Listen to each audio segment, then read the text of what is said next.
ಎಲ್ಲರೂ ಹೇಳಿರುವ ಮಾತನ್ನ ನಾನು ಹೇಳ್ತಾ ಇದ್ದೀನಿ. ಇಂಥ ಒಂದು ಸಮಾರಂಭ ನಡಿಬಾರದಿತ್ತು, ಇನ್ನು ಮುಂದೆ ನಡೆಯೋದು ಬೇಡ. ದಿಲೀಪ್ ರಾಜ್ ಅವರಿಗಾಗಿ ಈಗಾಗಲೇ ತಯಾರಾದ ಒಂದು ಟ್ಯೂನ್ಗೆ ನಿನ್ನೆ ರಾತ್ರಿ ಅಕಸ್ಮಾತ್ ಆಗಿ ನನಗೆ ಈ ತರದೊಂದನ್ನ ಬರಿಬೇಕು ಅಂತ ಅನ್ನಿಸ್ತು. ಹಾಗಾಗಿ ಅದನ್ನ ಬರೆದು ತಗೊಂಡು ಬಂದಿದ್ದೀನಿ. ಹಾಡೋ ಪ್ರಯತ್ನ ಮಾಡ್ತೀನಿ, ನೀವು ಕೇಳೋ ಪ್ರಯತ್ನ ಮಾಡಿ.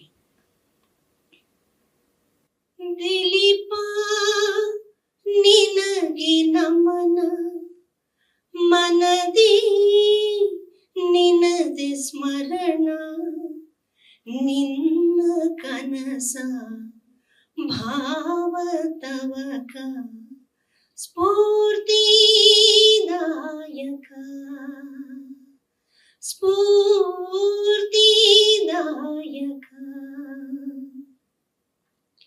ಕಲೆಯೇ ನಿನ್ನ ಅಂತರಾಳ, ಸ್ನೇಹವೇ ನಿನ್ನ ಎದೆಯ ಆಳ, ಅಂತರಂಗ ಶಾಂತಿಯ ಸಂಗ, ಇಲ್ಲದೆ ನೀನು ಬರಿದು ಈ ರಂಗ. ದಿಲೀಪ ನಿನಗೆ ನಮನ, ಮನದಿ ನಿನಗೆ ಸ್ಮರಣ, ನಿನ್ನ ಕನಸ ಭಾವತವಕ ಸ್ಫೂರ್ತಿದಾಯಕ,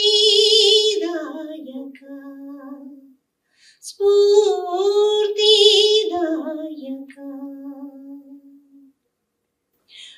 ವಿದ್ಯಾ ಅವರಿಗೆ ಆ ವಿಧಿ ಎಲ್ಲ ತರದಲ್ಲೂ ಶಕ್ತಿ, ಪ್ರೀತಿ, ಆಶೀರ್ವಾದ ಎಲ್ಲವನ್ನೂ ಕೊಡ್ಲಿ ಅಂತ ಹೇಳಿ ನಾನು ಹಾರೈಸ್ತೀನಿ. ನಾನಿಲ್ಲಿ ಎಷ್ಟೇ ದುಃಖ ಮನಸ್ಸಿನಲ್ಲಿ ಇದ್ರೂ ಕೂಡ ಅದಮಿಟ್ಟುಕೊಂಡು ಲವಲವಿಕೆಯಿಂದ ಮಾತಾಡ್ಬೇಕು ಅಂತಾನೆ ನಿರ್ಧಾರ ಮಾಡ್ಕೊಂಡು ಬಂದಿದ್ದೀನಿ. ಯಾಕಂದ್ರೆ ದಿಲೀಪ್ ರಾಜ್ ಅವರಿಗೆ ಯಾವತ್ತೂ ದುಃಖ ಇಷ್ಟ ಇರ್ಲಿಲ್ಲ.